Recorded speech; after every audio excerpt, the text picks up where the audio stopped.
Hello and welcome to yet another edition of COVID-19. Authorities have announced a record number of daily infections on this Friday and concerns are mounting.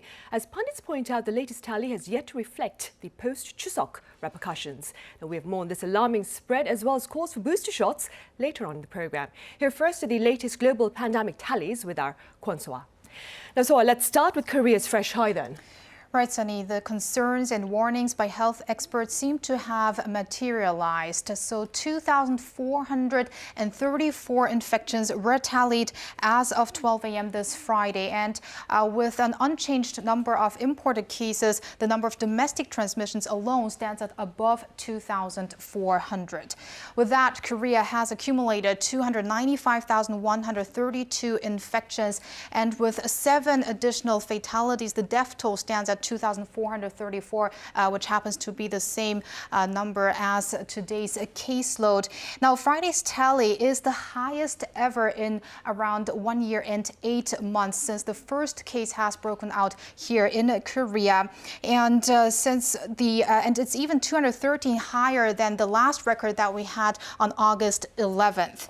Now, if we go over to our graph, after we had 3 days straight at a little above 1,700, we're seeing this surge of 719 cases compared to yesterday, and even compared to last Friday. This is quite a jump. And this Friday is just the second day we are back from the Chuseok holidays, meaning numbers could rise even further. And the highest factors of concerns are currently the highly transmissible Delta variant. There's also around 40% of cases currently are untraceable infections. And another concern is that the number of cases in the capital region may spread to non-capital places. Now, 72.3% as of 12 a.m. Of domestic transmissions have occurred in the metropolitan region, but that may change in the near future. If you go over to our map, the capital, Seoul, reported 907 new infections, which is the highest ever daily caseload the city has reported so far since the pandemic broke out. And the same goes for Gyeonggi-do province with 708. Incheon reported 140 infections and a triple-digit figure here in Daegu. This caseload has doubled compared to the day before. And all we can hope is now for more vaccination. So let's check on the figures here. 72.3% of the nation's population has now received at least one shot of COVID-19 vaccine, while 44% have been fully vaccinated, around 22.5 million. Let's get a quick view on infections abroad.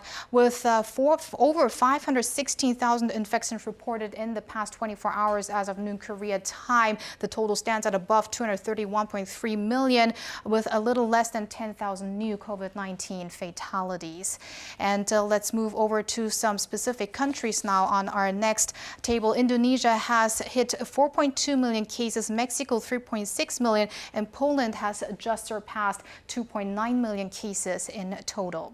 Those are the general updates I have for now, but I'll see you back in a bit. Sunny? All right, so thank you for now. Right, meanwhile, as mentioned quite a few times on the program, the psychological impact of the pandemic continues to affect public well-being. And for more on this reality, I have Kim Seung-yeon here in the studio with me. Seung-yeon, good to see you again. Great to see you. Right, so a recent poll shows a troubling rise in the number of people being affected psychologically by COVID-19. Right, so we're talking about a survey by Job Korea and Albemarle. Sunny, stress levels and depression are on the rise among Koreans, saying with 8 in 10 respondents saying they experienced angry or depressive moods due to the coronavirus. Now, some 1,200 university students and employees in the labor force took part in the survey, with 84% of them reporting changes in their emotional state amid the pandemic. Of them, more than 65% said they had symptoms of the so-called quote-unquote coronavirus blues, referring to a sense of depression and lethargy due to social distancing restrictions and isolation. Dr. Ha Ji-yeon of Konkuk University Medical Center pointed out that those in their 20s in particular are socially active and need to enter the workforce, but almost 2 years have passed and many of them have haven't been able to get off the ground. Meanwhile, more than 14% of the respondents also said they felt a sense of uncontrollable anger and irritation, while more than 20%, or 1 in 5 adults, said they were losing interest in life due to a sense of despair and hopelessness. All in all, the majority of people in the survey said the drawn-out pandemic has had a negative impact on the quality of their overall lives. Right, Song-yeon. And I understand that quite a number of public servants, women in particular, are bearing the brunt of the psychological toll. That's correct, Sunny. So a study was released just on Thursday showing that public servants involved in containment efforts, specifically, especially women, married people, or those with little work experience, are reporting high levels of stress and anxiety.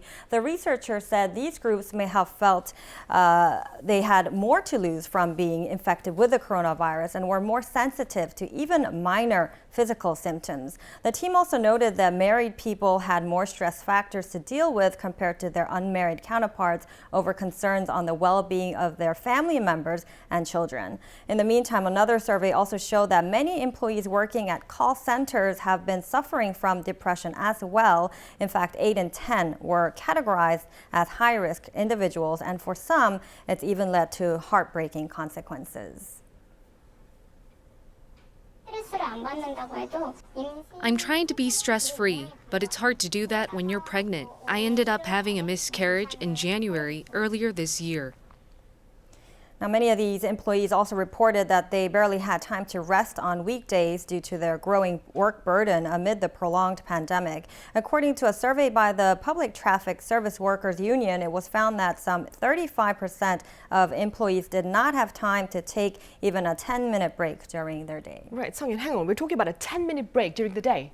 Yes, it's quite disturbing, isn't it? Right then, well, what are some practical ways then to better address this really troubling mental challenge of COVID-19? Well, Sunny, health experts, they did have a number of recommendations, and one of the most important advice is building resilience to ward off stress and anxiety. So from a psychological standpoint, resilience refers to one's ability to return to normal routines after experiencing shock from a negative event. According to survey results, it turned out that those with a high level of psychological resilience were less likely to report stress or anxiety following a profound event, in this case, the COVID-19 pandemic. Now, experts also advise people with depressive symptoms to stick to the basics, such as getting a good night's sleep and eating 3 regular meals a day, and above all, taking the time to go outside and get some sun at least once a day to help keep your mind healthy and sound. I see. All right, Song-yeon, as always, thank you very much for the coverage. Thank you for having me.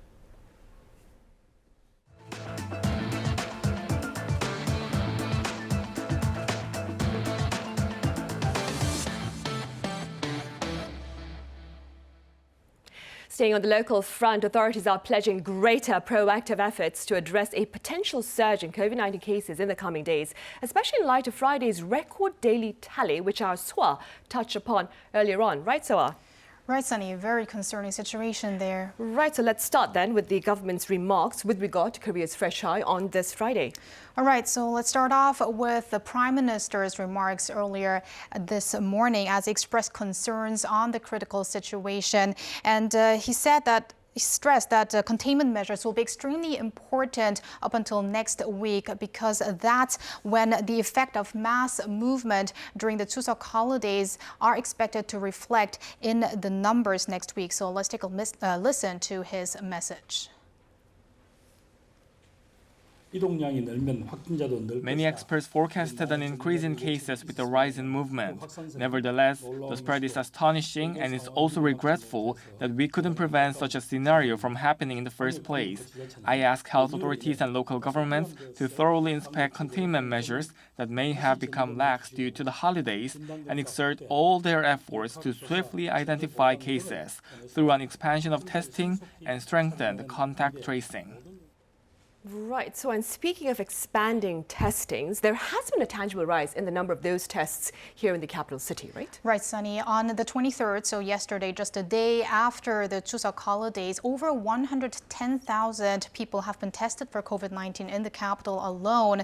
And so that is higher than around 90,000 tests that were conducted on the 30th last month. So we are maybe even going to see over 1,000 cases in the capital Seoul by tomorrow tomorrow because we already had over 900 this Friday.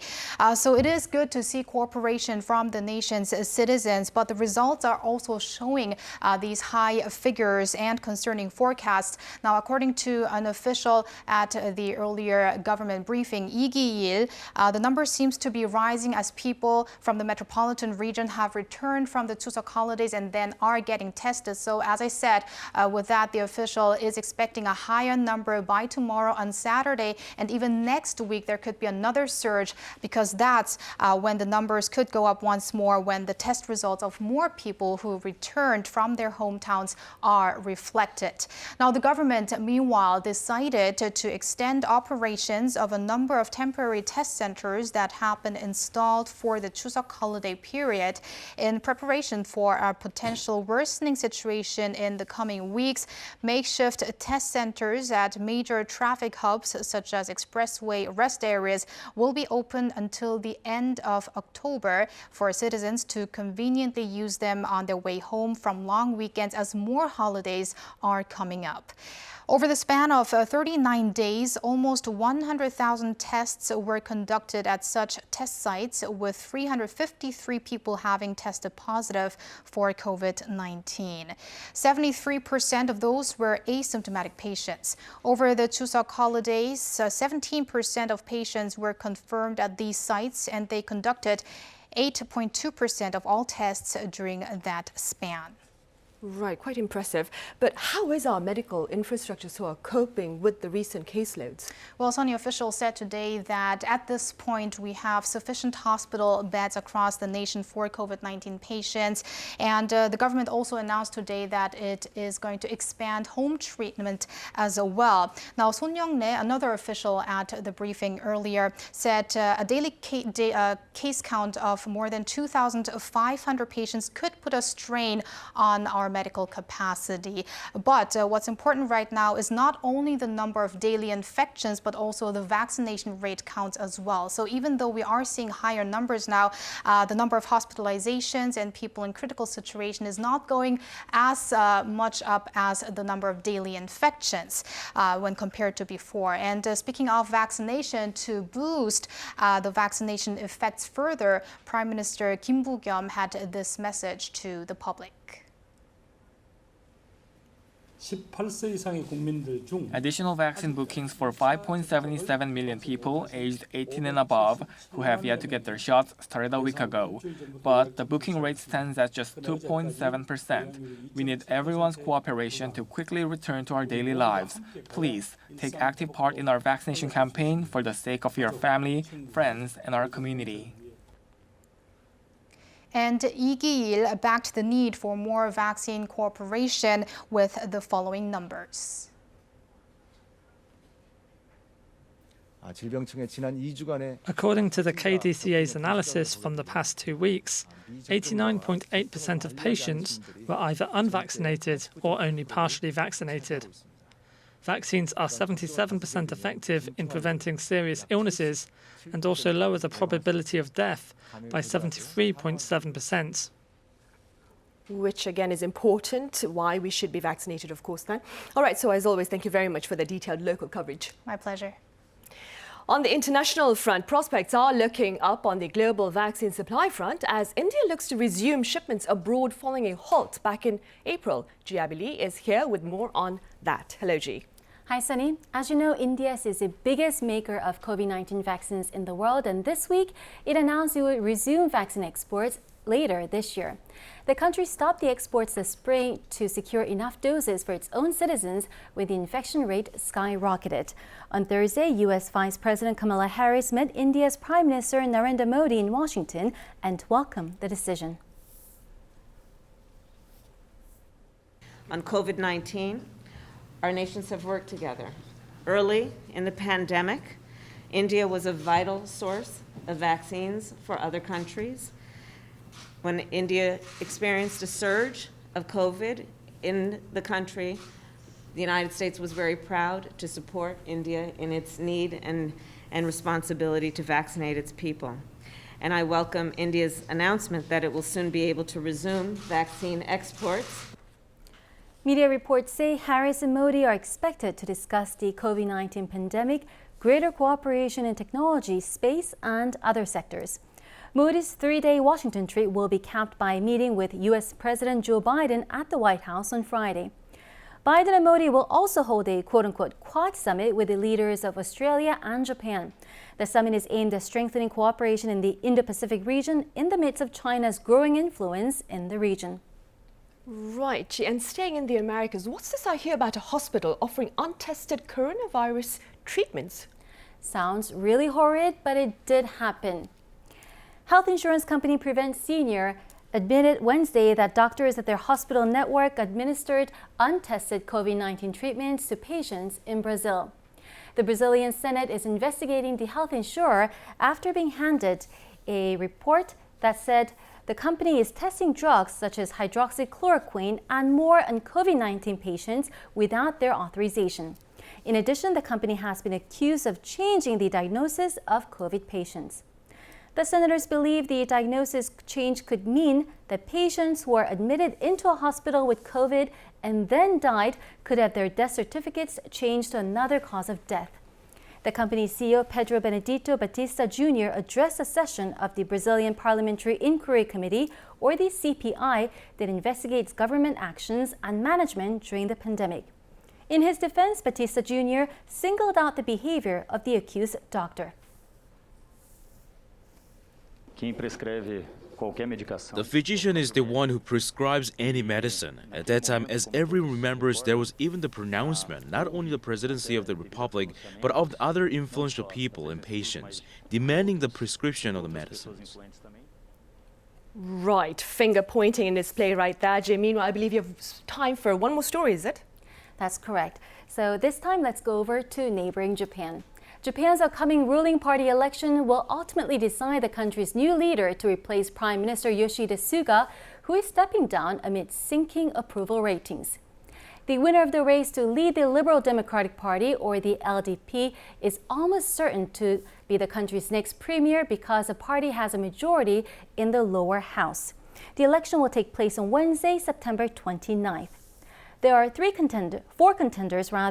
Vaccine Minister Taro Kono, 58, former Foreign Minister Fumio Kishida, 64, former Internal Affairs Minister from the party's most conservative wing, Sanae Takaichi, 60, as well as former Minister for Gender Equality, Seiko Noda, 61.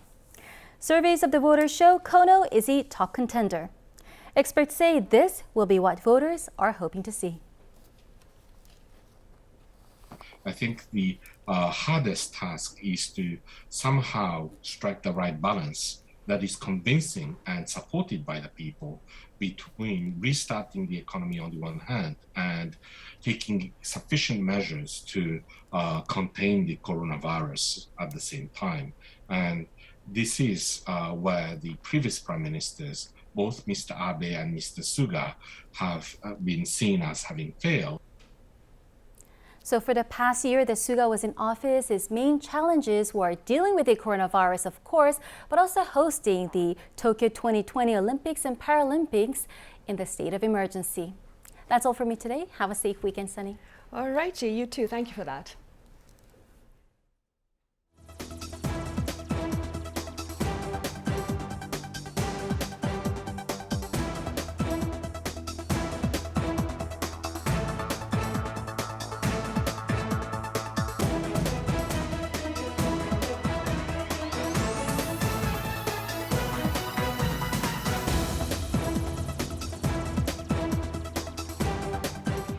We now turn back to the local front for a look at government efforts to prop up the K-beauty industry in light of the fallout from the pandemic. For more, our Chun Song-cho is out on location. Song-cho, welcome back.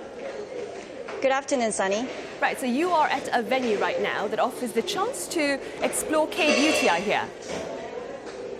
Right, so I'm here in Myeongdong, heart of Seoul, what used to be considered the the mecca, the epicenter of the beauty world, the K-beauty mecca. This is where K-beauty enthusiasts would come to get their hands on the latest makeup and skincare products. But with the pandemic, the number of tourists went down, and so did the business here. I mean, outside, the streets look and feel almost empty now compared to how it used to be so busy before COVID. No more lines of people lining by street vendors, no more salespeople shouting about their discounts. I could even spot some stores vacated or closed here and there on the streets. So in order to help prop up the battered industry, which really contributes so much to the local economy, especially the small and medium-sized businesses, the South Korean government has launched a pilot project and set up a K-beauty center here in the heart of Myeongdong. So this center is all about beauty here. As you can see, there's a wide range of products here, from skincare products, of course. K-Beauty is best known for their multiple-step skincare routine. And really, in order to test out these products, there are even cleansing rooms behind me where you can really wash off any products that are left on your skin to test out the products on your bare skin. And of course, here are cosmetics brands and products like lipsticks and eyeliners. And what's really interesting is that these are all small local brands that you've probably never heard of before. They're not multinational brands that you've heard of. So you'll be introduced to new products and brands here as well. And I want to tell you about this kiosk, which comes really handy at times like this in the middle of a pandemic when you feel uncomfortable making personal interactions with people. So this kiosk will give you an analysis of your personal colors. What does that mean? Well, it will give you a set of colors that look best on your face, depending on what type of skin you have, the undertone of your skin. So I'm going to pull off my mask just for a while here. Here's a color card, and I'm going to put my face right here so that the camera can pick up my undertone of my skin. So now it's checking. According to this kiosk, my seasonal color is fresh and gorgeous summer cool light. So more details here. So here are a set of colors that looks best on me. So I can apply these recommendations on what type of lipsticks I should wear, eyeshadows, or even clothes I wear. So here you can get even professionals' help here to see what type of skin you have and what kind of makeup looks best on your face. But remember the days when you would get temporary tattoos for parties and festivals? You can even get some here too, but in a really cool way. So, good afternoon. Good afternoon. Can you help me out with the temporary tattoo? Sure. Okay. So we're going to start with spray out the skin primer. Okay, so this is the primer to prime my skin for the temporary tattoo here. Okay, let it dry. So I see this really cool, interesting looking state-of-the-art machine, the equipment. So we're going to put our logo on your skin. Okay, so just to test it out, she's going to put a tattoo of the logo. What is this? You need to open it first. Okay.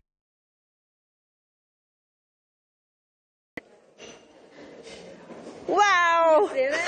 Did you see that? This is unlike the stickers that we are familiar with. This is so cool. Yeah, Thank you so much for the tattoo. Okay. Can I ask you more questions? So can you tell us about how this center came about? I mean, what's the primary objective of the center? Beauty Play is designed to facilitate the globalization of small and medium-sized cosmetic companies' products. This is a space to display, experience, and promote K-beauty and cosmetic products, and is an open beauty experience space designed for domestic consumers and foreign tourists alike to enjoy K-beauty culture. Okay, and it's been about 3 weeks since the center came about, and I'm sure you've been here to see the visitors' reactions. So how are people enjoying the center? Very often, the first reaction of visitors is to get out their cell phones and take pictures. It's hard to imagine anyone coming here and not developing some new interest in K-beauty as a result of their experience and participation in our programs. We endeavor for everyone living us to feel informed, relaxed, and having enjoyed their time with us. All right, thank you so much for your time this afternoon. Thank you. All right, so this center is trying really hard to make it a safe place from COVID-19, and that is why it's only available to those who have made online reservations beforehand. So you might want to check that out on their website before coming here to visit. And like I mentioned, this center is operating on a trial basis currently, and it will determine the official opening date in accordance to the country's social distancing scheme. This has been Chun Seung-Cho reporting live from Myeongdong, and back to Sunny in the studio. All right, Seung-Cho, as always, thank you very much for that treat. And to our viewers here, we do apologize for the slight disruption in our video feed from Seung-Cho.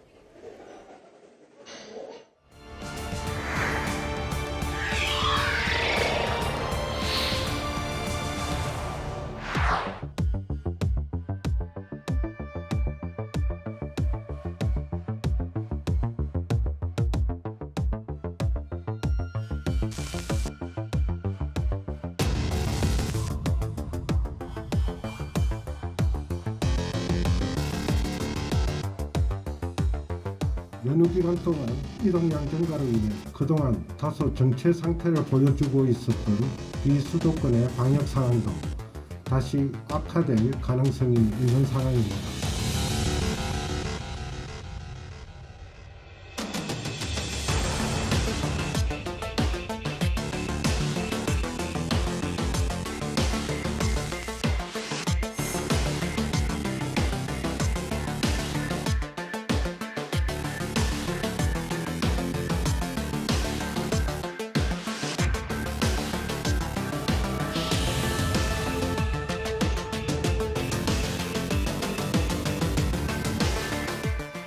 It's been more than 80 days since Korea has been recording daily tallies in the 4 digits, and given fears about a possible post-Chuseok surge starting next week, we now explore the options available to better contain this relentless fourth wave. For more, I have Professor Kim Seung-Taek from Yonsei University. It's good to see you again, Professor Kim. Good afternoon. I also have Dr. KimSeungTaek from Institute Pasteur Korea. It's good to see you again, Dr. Kim. Good afternoon. Right, Professor Kim, the daily tally has been hovering at record levels during the 5-day Chuseok holiday, and we're ending the work week this week with the tally above 2,400. What are your thoughts on this unsettling reality? Let's look back the Chuseok of 2020. We started Chuseok holidays with about 50 cases per day, and when the Chuseok holiday was finished in 2020, it was almost doubled. But it declined to the about 50 within a few days. So I think we passed through the Chuseok holiday very well in 2020. This year, we started about 2,000, and now we have a surge about 2,400, and it doesn't seem good. And I think the reason of this increase is that we're dealing with the Delta variant, which has a higher R number. And if you look at back history of Spanish flu, there was a Thanksgiving and Christmas holiday in 1918, and that big holiday resulted in a third outbreak. So that is the reason why we are so conscious, and we should be vigilant in this kind of holidays. And one good news is about half of our population is vaccinated, finished their vaccination, and still we have breakthrough infections, sometimes symptomatic, sometimes asymptomatic. And most of the vaccinees in Korea are within 6 months of the final vaccination. That is something hopeful, but still we have to keep on the efforts we had kept through these days. Right. And we have to keep those efforts, as Professor Kim said, Dr. Kim, because transmissions within the metropolitan region appear to be quite severe. They account for over 70% of the daily tally nationwide. What is challenging containment efforts here in the Greater Seoul area, Dr. Kim? Well, as Professor Kim said, currently we are actually dealing with the Delta variant, which is known to be just spread more efficiently compared to the other variants known so far. And then the basic reproduction number is now close to 1.08, And then there are actually many the variables actually determine this number. And then one of the variable which determine this number is the human behavior. And in terms of just a surge in the metropolitan area, actually, obviously, just the metropolitan area is the most populated area in Korea. It's now just half of the Korean population just reside here within the very small just a surface area. This is about just more, little over just 10%. So it's more just a populated area is now just more vulnerable to the just infection and the transmission. And then now just this metropolitan area compared to some of the rural area, there are more just young generations. This generation is typically more just socially active. So this might just expedite the more transmission in this capital area right now. Right. Professor Kim, there are frightening forecasts of 3,000 to 4,000 daily cases come next week, given the repercussions of the Chuseok holiday travel. Do you share this outlook? I was on duty during these Chuseok holidays, and we had to shut down our emergency department many times because we have confirmed cases. So we have to disinfect all the area to prevent further spread. And also there were many patients visiting our department because after the vaccination they feel chest pain and some other complaints, which was mostly not related to vaccine side effects. Well, that was the picture of Chuseok for me, this pandemic. And we see many outbreaks from marketplace, construction sites, hospitals, fitness center, even in the non-metropolitan areas.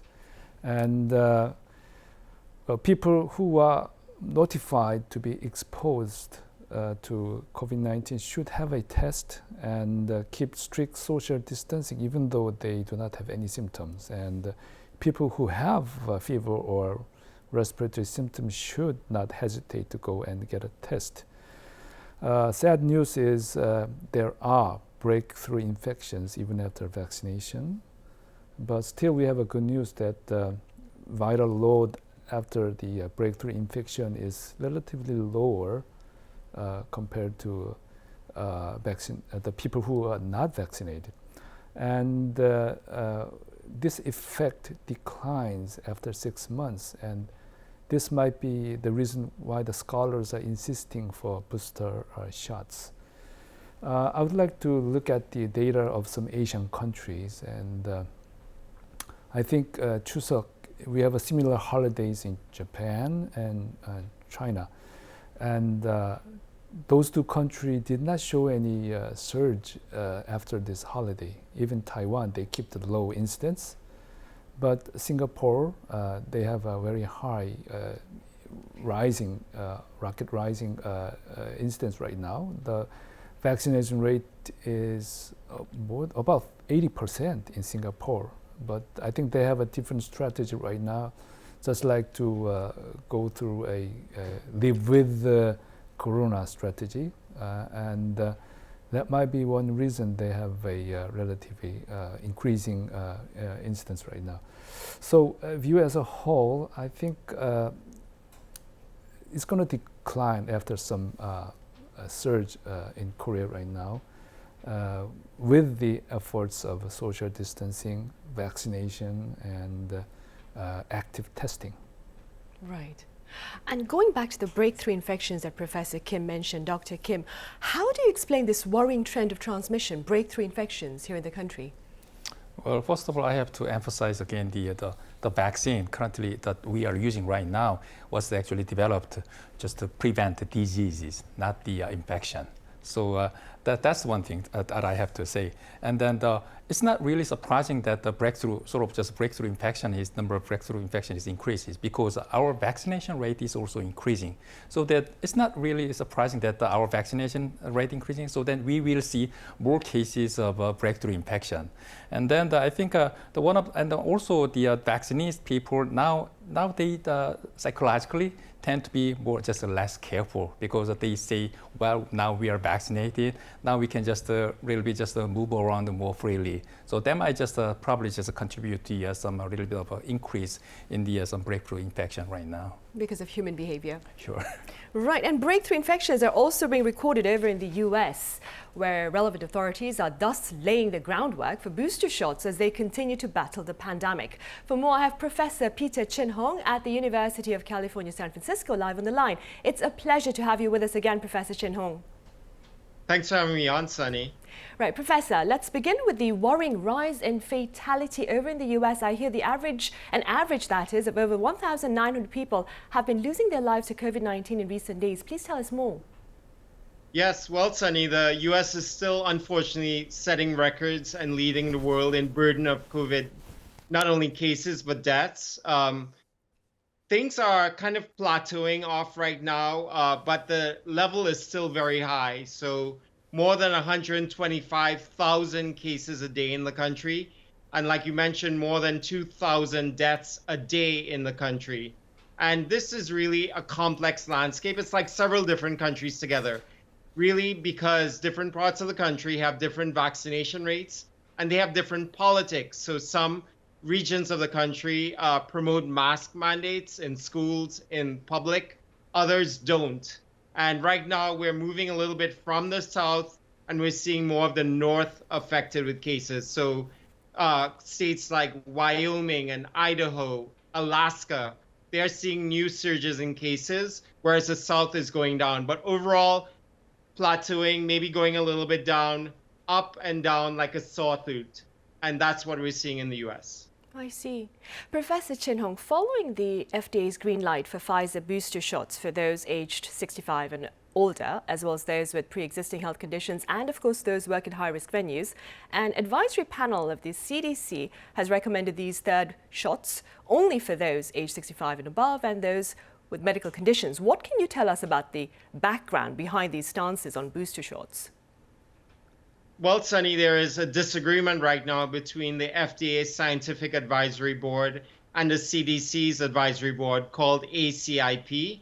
The CDC met today, and the FDA had originally recommended booster shots for Pfizer in 3 groups: those over 65, those who have medical conditions like obesity or hypertension, diabetes, and those who, by their occupation, put them at risk for continued exposure, like healthcare workers, teachers, etc. The CDC took the FDA recommendations and only really focused on 2 of them, which are those over 65 and those with medical comorbidities, but not those who are at risk of continued exposure, like myself, like a healthcare worker. So I think this leads to a little bit of disagreement. I think the most important group, everybody agrees, is those over 65, because that's where the evidence is. Despite the Israeli data, right now in the US, if you are younger than 65, your chance of dying from breakthrough vaccinated COVID infection is less than 2 per million. So most of the deaths, most of the cases, we're still seeing in those over 65 and even older, and the deaths are those over 85 and immunocompromised individuals. Professor Chin-Hong, what are your thoughts on the exclusion of healthcare workers from the booster shot list by the advisory panel of the CDC then? I think it was a little bit surprising, but if you think about where the CDC is looking at, they're looking very critically, not just at the worldwide data, but what is the data in the US? What's the data in the American context? And there isn't a lot of breakthrough infections in younger healthcare workers, for example.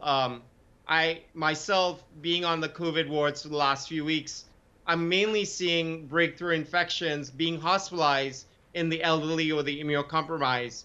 And when you look at our data in the US, not a lot of healthcare workers or teachers or prison workers or those who are in congregate settings coming in who are younger. I see. And meanwhile, back here in the studio, Professor Kim, what are your thoughts on the adoption of booster shots here on the local front? For people who have high risk, like Professor Hong mentioned, high age, more than 65, cancer, obesity, diabetes, and immune compromise, definitely they're going to need a booster shot because there's a decline of immunity more prominent. For people without risk factors. I think it's not a matter of giving booster shot or not giving booster shot. I think it's a matter of when. I mean the timing, and when all the Koreans vaccinated for the second shot, and when there's enough evidence that is accumulated that we have a benefit from the booster shot. I think that will be the time that we can freely talk about giving booster shots. There is a reason that FDA did not approve the booster shot Pfizer yet, and we're going to have some time and accumulate the data, and then I think we can make an easy conclusion at the time. Right. I hear you also have a small question. Is it a quick question for Yes. Professor Yeah. Chin Hong, Professor Kim? Yes, Professor Hong, it is yet to make a decision whether Janssen booster shots, and they insist that the effectiveness is about 94%. What is your opinion about the emergency approval authorization for Janssen booster shots? Well, Professor Kim, I think, first of all, I agree with you in terms of the eventual need probably for most people to get a booster, but there's no emergency for that. And with the J&J Janssen vaccine, there is, again, no emergency for the general population. Again, we're seeing about 80%, depending on the data series you look at, to more than 90% of severe disease hospitalizations and deaths being averted by one dose. However, J&J released a worldwide study of about 40,000 people comparing one shot to two shots. And it looks very, very promising, with one shot affording about 75% protection and two shots providing about 94% protection against serious disease hospitalizations and deaths. So right now, where do we stand in the US? J&J hasn't submitted the booster application yet to the FDA, so we can't give a J&J booster legally.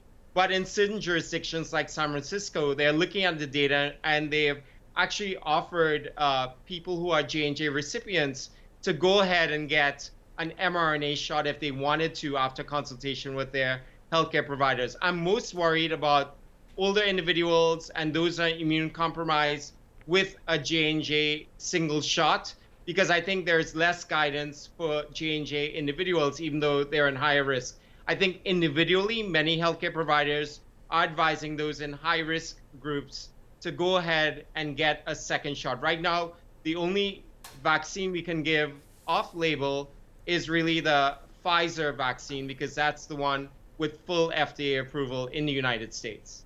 I see. Meanwhile, Professor Chin Hong, I believe you have a question for our Dr. Kim here in the studio. Yes, Dr. Kim. My question is around vaccination uptake. And as you know, 64% of Americans have received at least one dose of a vaccine. However, this vaccination rate has slowed down in the US considerably recently. I understand that 70% of Koreans received their first dose in just the past 204 days. Could you comment about why this effort is so successful in Korea, and why has it achieved such a rapid uptake so quickly?